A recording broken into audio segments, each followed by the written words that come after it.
So welcome back, everybody. So today we will be covering Hetty Green. She is the witch of Wall Street. If you don't know who she is, this particular episode podcast is not going to have a highlight of her life. It's not a biography. It's going to be more of a business breakdown or the things that she did well and how you can implement that to your business. If you're an investor, a CEO, somebody that holds a holding company, an executive, and somebody that wants to improve themselves. Those are the people that should be listening to this. This is not a biography. This is not, if you actually want to listen to her biography, Founders Podcast did a good job of covering her life. I highly suggest that you listen to that if you want to understand more of her life. But this is more of the business breakdown. And then I'm going to be sharing with you the strategies and the things that you should be doing on how to implement those particular strategies in your business and in your life. So Hetty Green is a she was known as the witch of Wall Street. And at a very young age, she had to read a lot of uh, uh, news to her father and her grandfather because of they didn't have a good eyesight. So at a very young age, she was she had a mentorship, and that mentorship provided her knowledge, guidance, and simulation of experience from her from her grandfather. And her father and her grandfather are very successful, and through that particular experience she was able to understand bonds, markets, real estate, equities at a very young age. Imagine if that's all you did when you are young, and then whenever she had questions, whenever the grandfather thought of something, the grandfather would just explain to her what the you know bonds mean, real estate, market, transactions. These are going to shape her and help her sharpen her financial literacy. So at a very young age, she had that training. And throughout her career, she was a independent thinker. She had different practices, and one of the things that I will be covering are the lessons. But here's a quick highlight overview of of Hetty Green. So her investment philosophy was deeply rooted in the principles of value investing. She believed in identifying undervalued assets and holding them patiently until their true worth was recognized by the market. She maintained a substantial cash reserve, which allowed her to seize opportunities during market downturns and economic crises. This strategy proved particularly valuable during the 1907 when she provided critical financial support to New York City when banks were unwilling to extend credit. Her willingness to lend during times of crisis, despite her reputation for frugality, reveals a nuanced understanding of financial markets and a strategic approach to capital allocation. And here's the thing. She she she would have been worth about $2.5 billion today. All right. So first, go through her lessons, her teachings, her practices, her lessons, what kind of person she is. Um, she was always a contrarian, but one of the things that she did well was, and before I share these lessons with you, I want you to understand, for every lesson that I share with you, I want you to think of how does this apply to me. Whenever I'm going through a biography or a business lesson, or looking at mental models or how the habits of the highly successful people and how they operate, I want you to think about how that applies to what you're currently doing right now, because that is the most important thing.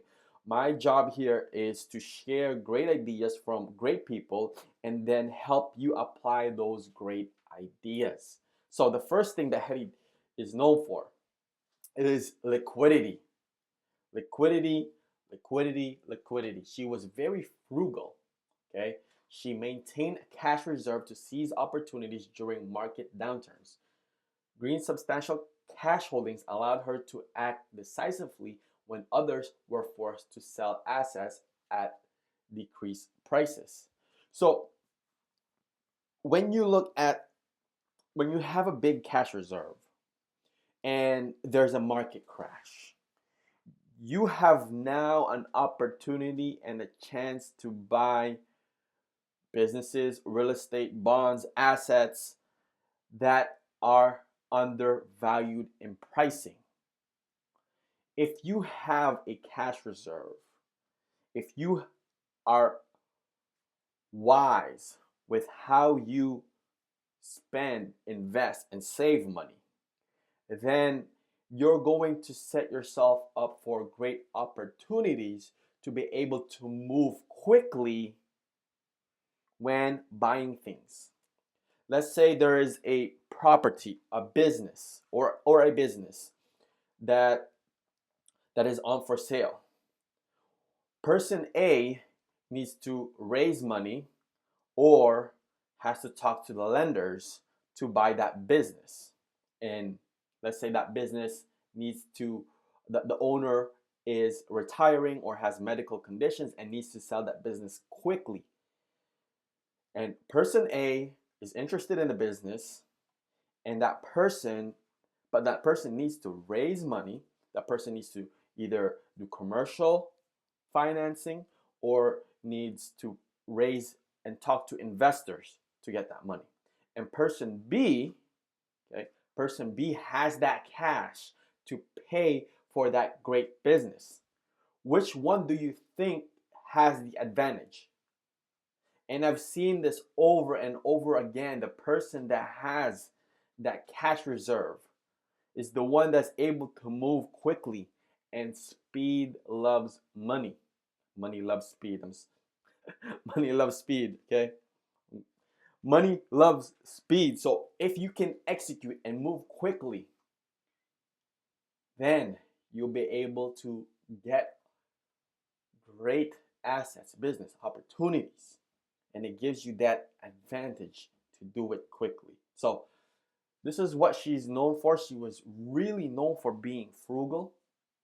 And if you look at other great founders, Jeff Bezos in the early stage of Amazon, if you look at Elon Musk, like there's a lot of more examples, but these people were able to conserve cash so that they can use it on other things and they minimize their cash output.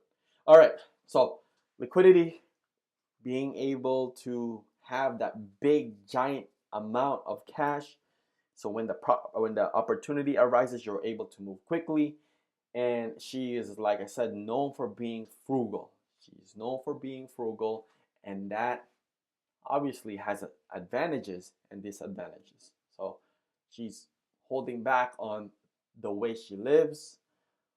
She's holding back on her lifestyle, but that is the true investor mentality, is to be able to sacrifice today's pleasure for tomorrow's benefit. So second powerful lesson about Hetty Green, and which is value investing.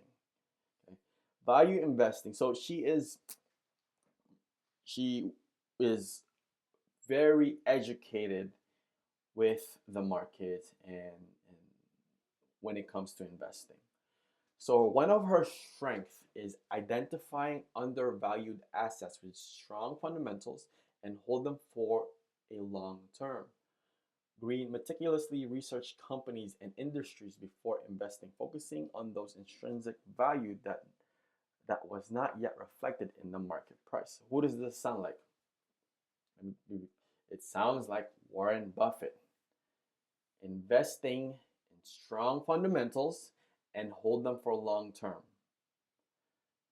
And she meticulously researched companies and industries before investing, and then focusing with intrinsic value that was not yet reflected in the market price.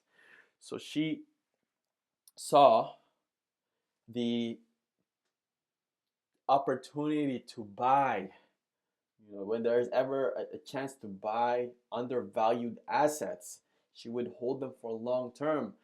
This is the same playbook that Warren Buffett is doing or did. Buy great businesses and hold them for long term. So she has her blueprint. She has her investing philosophy.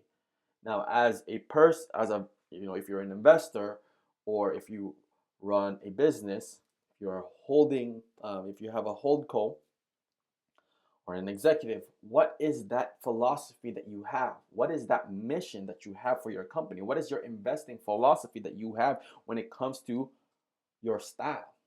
Are you more of a long-term holder, or are you more of are you more like Druckenmiller where you hold 3 to 4 years? Right? There's different types of styles and value when it comes to investing, but find out your nature, find out your thesis, and work on that going forward. All right, so this is what, based on, because I noticed that people that are very frugal has this type of mentality where they hold for long term. They're very patient. So this is aligned with Charlie Munger's personality. This is aligned with Hetty's personality, which is her nature. So find out what your nature is and do the work that is aligned to your nature. And that's for you to know. That's for you to find out. Only you can find out. And there's this great quote, know thyself. You have to understand yourself. You have to understand what you like, what you dislike, how you behave, what can you tolerate, your strengths, your weaknesses, your blind spot, your biases, all of these things. You have to understand that if you want to be successful, if you want to be a successful investor, if you want to be a successful executive, if you want to be a successful leader, if you have someone who's in a holdco, you need to understand yourself. Okay. Which comes down to the next part, financial discipline. She exercised prudence in spending and saving. Green's legendary frugality, though often viewed as extreme, was a key factor in her ability to accumulate wealth and maintain financial independence. So this is just going back to the first part is the liquidity. She's very disciplined when it comes to finances. She's very frugal. She will sacrifice her lifestyle, and some people thought it was really extreme. Some people thought that her frugality was really, really extreme. But this is what she doesn't mind that. She's okay with that. She's okay being in one small office with just a table and a chair. That's fine for her.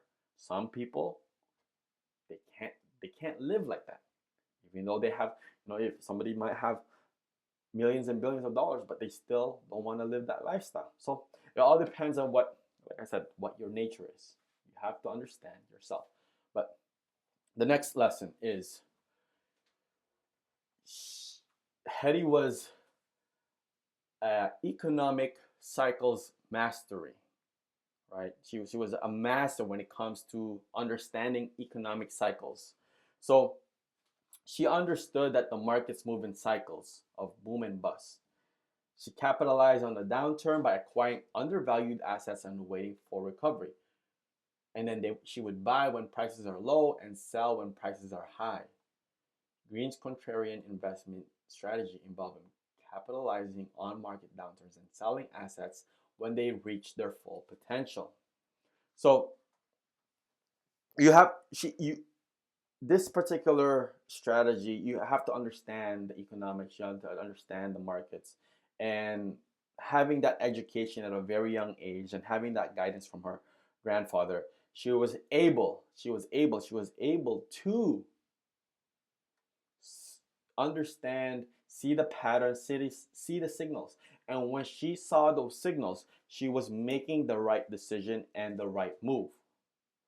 So when she saw the signal of, okay, there's a lot of, credit, inflation, interest rates, there was signals that she saw, oh, this is going to happen. And if she saw the signal of the market is going to crash, then she's going to prepare to buy things when they do crash. So this is financial knowledge, market knowledge. She saw signals, and this is what also gave her skills to be able. The reason why she was able to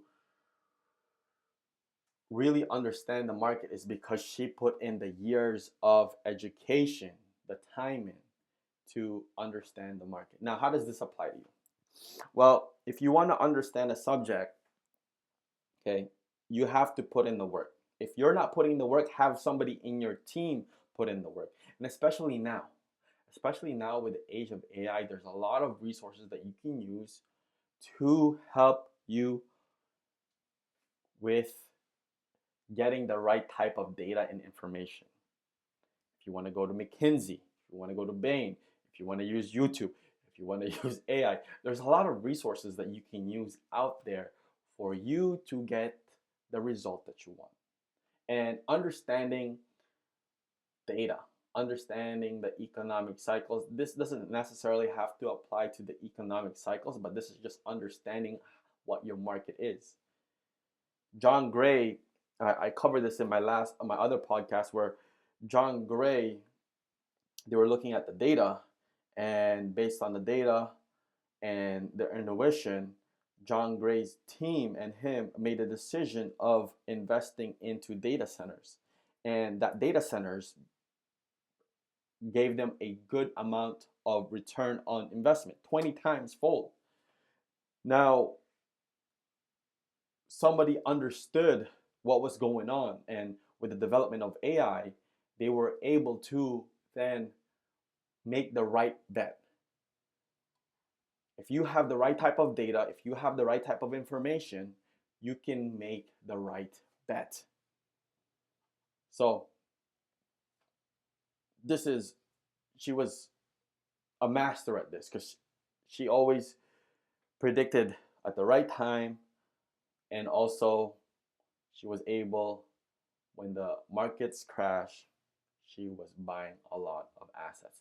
Look, very similar to Warren Buffett, which is when the markets crash, he would buy a lot of good assets. All right. So next, due diligence. So Hetty she would conduct a thorough research and analysis before making an investment decision. Green was known for her meticulous approach to evaluating investments, carefully scrutinizing financial statements and market trends before committing capital. So she would do her research, do the diligence. And when I was in private equity, and I was also buying companies, there are things that's going to turn you on or off when it comes to the deal. And if you do your due diligence correctly, you can either make it a great investment or a bad investment based on what you find. And also during the due diligence, how it applied to me was, if I see some inconsistencies with the financial statements or the market or the feedback from the customers, then it allowed me to then go to the seller and say, hey, look, this is not what you promised. It's actually, your business is worth less than what you have mentioned. And then I would just talk to the owner to see if we can meet in the middle and come up with a situation where everybody's happy. But it's very important, if you're an investor, if you are Buying businesses, if you're an executive, whatever position you're in, it's very crucial to do due diligence. A thorough due diligence when it comes to making investment decisions, or it's even due diligence when you're making a hire or a business partner. Because these are the things that it can collapse and break the company. Tony Robbins, he got burned. He lost $125 million in the business deal, and he said, going forward, when Tony Robbins makes a business deal with somebody, he hires a PI, a private investigator, and if that person doesn't want to the go through that search or go through that process, then Tony Robbins is not going to do the deal, and vice versa. He tells the other person to hire a private investigator for him. So it goes both ways. That is amazing. There's no skeletons in the closet. You know what you're getting yourself into. And more importantly, you're saving time that we cannot get back. Because imagine how many years or what it would do to your business if you had a bad hire, if you had a bad business partner, if you just minimize or skip through that litigation process, in the future. These are the things that is going to make your life better. So due diligence is a very crucial part when it comes to investing in a business, looking for a partner, hiring. It's very, very important. All right, next one, contrarian investing. So I mentioned earlier that she was not afraid to buy when the market crashed. And she can go against the crowd and capitalize on the market inefficiencies. Green was not afraid to buy assets that others were essentially selling, recognizing that undervalued opportunities often arises when fear and panic dominate the market. So how can you, this is a very important lesson because we are humans, and if you are listening, we have emotions, but the best investors, okay, based on the people that I talked to, the interviews that I listened, and the people that are producing great results consistently over decades and decades, like Chucky Miller, John Gray, like all these big firms, they say that the people that are the best are the ones that can mix being analytical and also trust their gut feeling, intuition. So she was not afraid to trust her analysis. And sometimes we can get too emotional. When the market's crashing, we see the numbers are down, we see things are not going our way. We can get emotional, but the people that can stay calm, equanimity, are the ones that are going to perform well. So she never panicked during any type of crash or when things don't go well in her life. She never panics. She was able to analyze the situation and make the right decision. So for her, when she sees the market crash, she sees it as a buying opportunity to get undervalued assets. And then she knows that the assets are going to increase once the market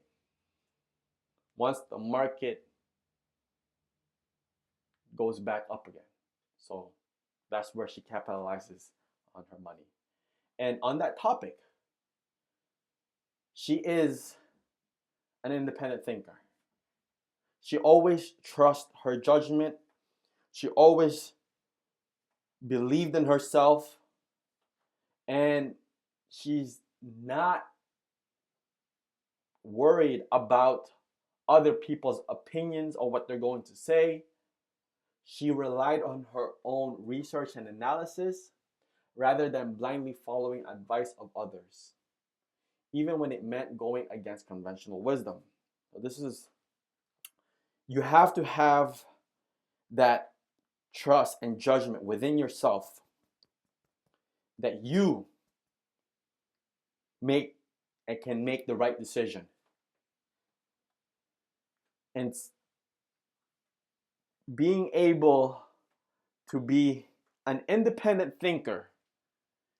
And sometimes there's authorities, Elon Musk covers this in his biography. There's authorities, there's people that have degrees or a paper, or they consider themselves as experts or somebody in a high rank position. But it doesn't mean what they're saying is correct all the time or is true. They're just humans. So Hetty makes an independent decision. She trusts her judgment.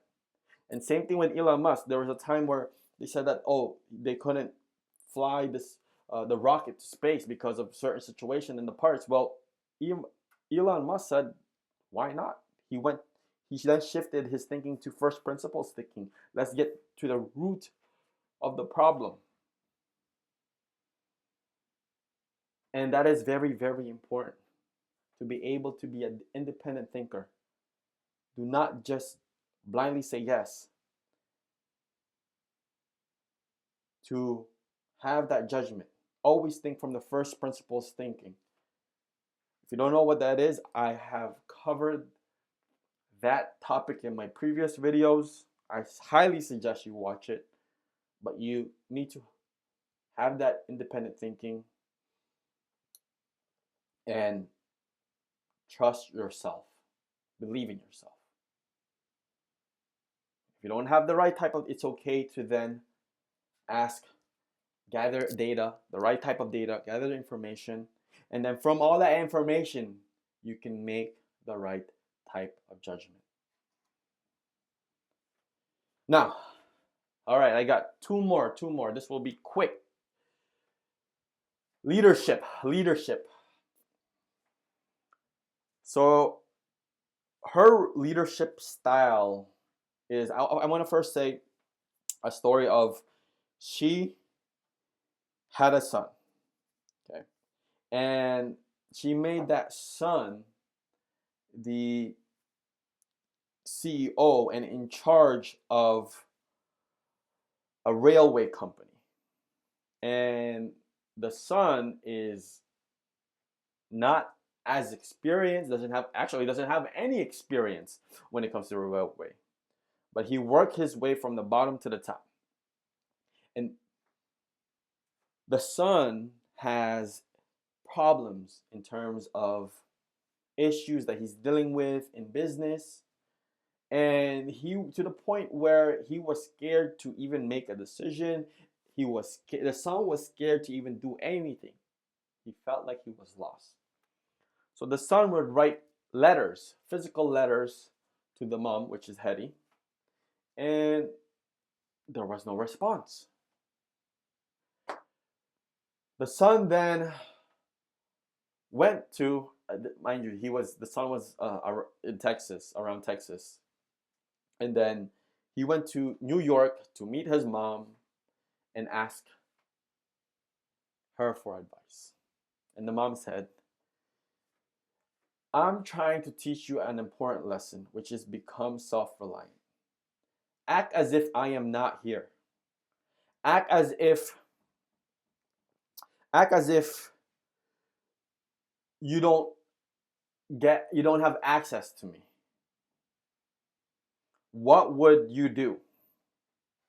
The most important thing is to make decisions, and don't be afraid of these decisions. Her leadership style is to grow and cultivate and help you become a great leader. She's teaching him the most important lesson, and this is the lesson that she was trying to instill into her son, and that is become self-reliant. Let me say that again. Her leadership style is to teach her executives, CEOs, and in this part, her son, how to become self-reliant. And I've noticed this also in my life and also my mentor's life, the thing that he talked about this topic before. And he said that if you are micromanaging your executives, your leaders, you have the wrong people. So she through, because it's you want to teach a person to become independent, self-reliant, to be able to figure things out on their own, to be resourceful. And those are the people and the team members that you want to have around you.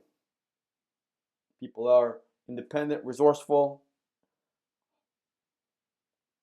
self-reliant. And if you own a holdco, what kind of CEOs and leaders are you putting at the CEO position? It's very important for you to make a list of the things that you're looking for qualities. Just like, when you're looking for your significant other, make a list of the things that you're looking for, what qualities. And the same thing, when you're trying to look for a CEO, what are the values that you're looking for, the qualities, the characteristics, right? And this is one of the characteristics that's very important: self-reliant. And the last part, the most important part, this is Hetty was taught at a very young age to not kick a man when he's down. She was ethical, just like her father and her grandfather. This is actually one of her maxims, and I highly suggest that if you want to find out more about her story, listen to Founders Podcast. It's a good biography from David. He did. I salute him. Like I am a fan of his podcast. But Hetty was ethical, and this is something that is very, very, very rare to see. People that are ethical and just do the right thing. And some people, when they do business, a handshake deal is good enough. You want to have the integrity to just do the handshake deal. Warren Buffett just wants one pager. He doesn't need to complicate the deals and all of these stuff. He said if it's a one pager, that's good enough, and he knows that the person is trustworthy and also has integrity. You want to have a good reputation. Bad reputation kills deals. Bad reputation kills network. Bad reputation kills a bad brand. So you want to have a good reputation. And one of the most important things to have in business is integrity. To be able to have that handshake deal, to be able to stick by your word, to be able to follow through when you say things. Those are very important traits to have. These deals, traits, Hetty was a great business woman. And these are the lessons that I want to share with you. Very important lessons. Her lifestyle, how she thinks, her mental model, her habits. And I hope you learned something from this, because it took me a while researching, creating these notes, and trying to relate it to my life and also other great leaders' life. But if you found value, if you listen right till at this right moment, I salute you. And also, just comment, subscribe, comment. I'm trying to spread the good word out there. Comment, subscribe, share. If you found value in this particular conversation or podcast episode, if you found value in what I'm doing, and I'll see you on my next episode. Peace.